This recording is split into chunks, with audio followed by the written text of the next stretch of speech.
Welcome to a ScribeShadow tutorial video. In this video, we'll show you how to review your original manuscript dashboard and metadata.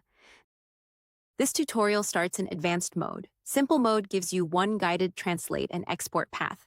Advanced mode keeps the dashboard, metadata, chapters, glossary, characters, proofreading, exports, and audiobook tools separate so you can work in each area directly.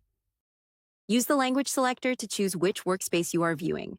Select the original language when you want the source manuscript dashboard or source metadata. Source readiness shows which original details are complete. Title, author, and series keep the book organized and label exports. The blurb supports storefront copy.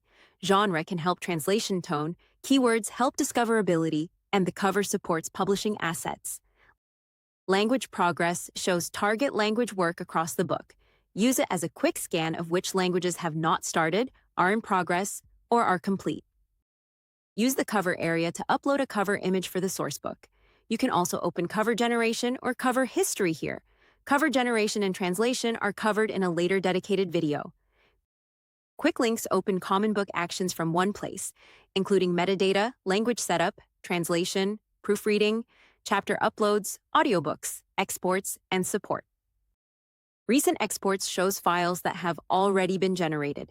If you change chapters, metadata, cover, or translation text after an export, create a new export because the old file will not update itself. Language workspaces are the target language areas for this book. After you add or translate a language, use this section to return to that edition and continue language-specific work.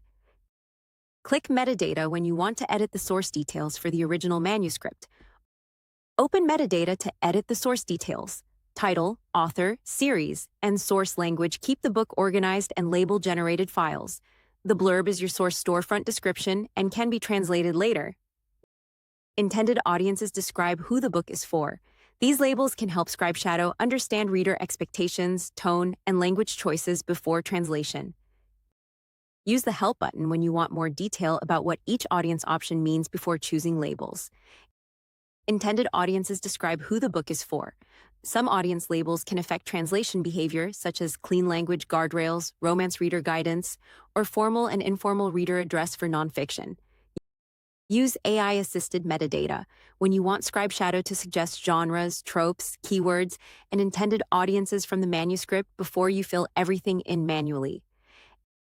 AI-assisted metadata suggests genres, tropes, keywords, and intended audiences from the manuscript. New uploads can receive suggestions automatically when available. For older books or books without suggestions, use this button to run or review them manually, then apply only what you want to keep. That's it for this ScribeShadow tutorial video. You're ready to keep going with original manuscript dashboard and metadata. Continue with the next tutorial when you're ready.